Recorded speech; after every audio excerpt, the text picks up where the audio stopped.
Hi everyone, আমি SD. গত দুদিন আগে চলে গেছিলাম কলকাতা, যেহেতু বোনের জন্মদিন ছিল। তাই তোমাদের সঙ্গে একটা get ready with me share করে নিলাম। এই বার্থডে স্পেশাল দুটো মিনি ভ্লগ আমার চ্যানেলে আগে থেকেই দেওয়া আছে, তোমরা চাইলে দেখে নিতে পারো। রেডি হওয়ার আগে মুখে একটা মাস্ক লাগিয়ে নিয়েছিলাম, তারপর মুখটাকে ভালো করে পরিষ্কার করে নিয়ে ঠোঁটে একটা লিপ বাম লাগিয়ে নিই। গ্রীষ্ম হোক বা শীত, সবসময় আমার একটা দরকার হয় লিপ বামের। পর মুখে একটা টোনার ব্যবহার করেছিলাম। এই টোনারটা আমি ফার্স্ট টাইম ট্রাই করছি। 5 মিনিট মতন ছেড়ে দিয়েছিলাম, মুখে আর কিছু লাগাইনি। পর আইব্রোটা একটু ঠিক করে নিয়েছিলাম, যদিও আইব্রো কারেকশনটা আমি ঠিক মতন করতে পারি না, কিন্তু পুরো মেকআপের মধ্যে আমার যদি কিছু ভালো লেগে থাকে সেটা হচ্ছে এই আইব্রো কারেকশনটা।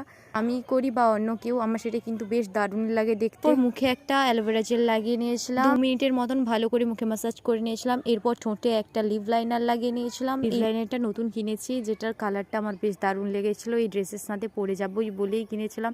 এরপর মুখে লাগিয়ে নিয়েছিলাম একটা সানস্ক্রিন। অনেকটা দূর রাস্তা ছিল, বাড়ি থেকে মোটামুটি 5 থেকে 6 ঘন্টার রাস্তা, তারপর নন এসি বাসে যাব। যা গরম পড়েছে, তার উপর রাস্তায় যা ধুলোবালি, একটু বেশি করেই সানস্ক্রিন মুখে আর গায়ে লাগিয়ে নিয়েছিলাম। এই আংটিটা মা পুজোর আগেই এনে দিয়েছিল, যেটা ধনতেরাসে পরবো ভেবেছি, কিন্তু আর পরাই হয়নি, এটাই প্রথম পরলাম। শেষে পরে নিয়েছিলাম আমার অল টাইম ফেভারিট একটা টিপ। কেন জানি না, আমার টিপ পরতে বেশ দারুণ লাগে। ভাবছিলাম যে চুলটা খোলা রাখবো না চুলটাকে বেঁধে নেবো, তখনই ভাবলাম যে বাসে এত দূর রাস্তা করে যাব, চুলটা খোলা রাখলেও এমনিতেই চুলটা নষ্ট হয়ে যাবে, তো ভাবলাম চুলটাকে একটু তুলে দিই। এতেই যা গরম পড়েছে, তো সেখানে গিয়ে দেখা যাবে কি করবো। এর আগে একটু পারফিউম ইউজ করে নিলাম, ও সঙ্গে নিয়ে নিলাম আমার ব্যাগ। এবার আমি রেডি হয়ে গেছি। তো সেদিন আমি এভাবেই রেডি হয়েছিলাম। তো এখন যাব একটু স্ট্যান্ডে, কারণ বাসটা ওখানেই দাঁড়িয়ে আছে। তো মামা এখন যাবে আমাকে আর মাকে ছেড়ে দিয়ে আসতে।